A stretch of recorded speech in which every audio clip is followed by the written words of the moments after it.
ഞാൻ അറ്റൻഡ് ചെയ്യുന്ന ദേവാലയത്തിൽ 3 ആഴ്ച മുമ്പ് യങ് പീപ്പിൾ എൻഡവേഴ്സും സൺഡേ സ്കൂൾ വാർഷിക പരിപാടിയിലും മാർത്തയെയും മരിയയെയും കുറിച്ചൊരു നാടകം അരങ്ങേറി. പലരും ആഹ്ലാദത്തോടെ തമാശാഭരിതമായ രംഗങ്ങൾ ആസ്വദിക്കുമ്പോൾ ഞാൻ ആഴത്തിൽ ചിന്തിച്ചത് ഇന്നത്തെ തലമുറയ്ക്കു അത്യാവശ്യമായൊരു പാഠത്തെക്കുറിച്ചായിരുന്നു.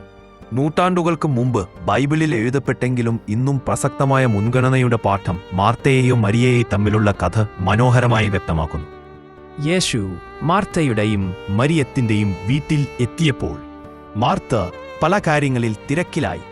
ഭക്ഷണം പൊറുക്കുന്നതും വീട്ടിലെ ക്രമീകരണവും എല്ലാം അവിടെ ചിന്തകളായി. എന്നാൽ മരിയ യേശുവിന്റെ പാദങ്ങളിൽ ഇരുന്നു അവന്റെ വചനങ്ങൾ ശ്രദ്ധിച്ചു. "എന്റെ സഹോദരി എനിക്ക് സഹായം ചെയ്യാതെ ഇരിക്കുന്നത് നീ കാണുന്നില്ലയോ?" എന്ന് ചോദിച്ചു.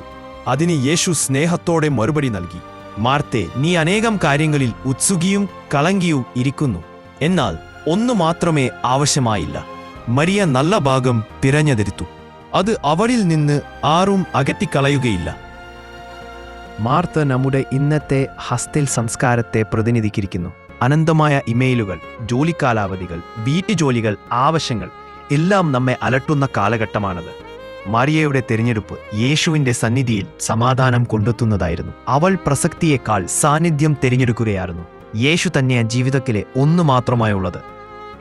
ഇന്നും പലരും ആശങ്കയുടെ അടിമകളായി ജീവിക്കുന്നു. കാരണം മുൻഗണന തെറ്റിപ്പോകുന്നു, പ്രവർത്തനം ബന്ധങ്ങളെ മറികടക്കുന്നു, തിരക്ക് ആത്മീയ ആഴത്തെ ഇല്ലാതാക്കുന്നു. യേശുവിന്റെ ജെന്റിൽ റിമൈൻഡർ ഇന്ന് ശക്തമായ സന്ദേശമാണ്. സമാധാനം ലഭിക്കുന്നത് പ്രവർത്തനങ്ങളുടെയല്ല, ദൈവസാന്നിധ്യത്തിലൂടെ മാത്രം. യഥാർത്ഥ സമാധാനം കൂടുതൽ ചെയ്യുന്നതിലല്ല, സത്യത്തിൽ പ്രധാനപ്പെട്ടത് തിരഞ്ഞെടുക്കുന്നതിലാണ്. ഇന്നത്തെ ജീവിതം തിരക്കിനെ മഹിമപ്പെടുത്തുന്നു, പക്ഷേ ഉള്ളിലെ ശൂന്യത വർദ്ധിക്കുന്നു. മാർത്തയുടെ പാഠം നമ്മെ ഓർമ്മിപ്പിക്കുന്നത് പ്രവർത്തനക്ഷമത മാത്രമല്ല, സാന്നിധ്യം പ്രധാനമാണെന്നു. യുവാക്കൾക്കും മാതാപിതാക്കൾക്കും വിദ്യാർത്ഥികൾക്കും ദൈവത്തിന്റെ സാന്നിധ്യത്തിൽ ശാന്തമായി സമയം ചെലവിടുക മാത്രമേ ബേനൗട്ട് മറികടക്കാനുള്ള മറുനാക്കൂ. പ്രാർത്ഥനാപരമായ നിശ്ചലതയിലൂടെ സമാധാനം വരുന്നു.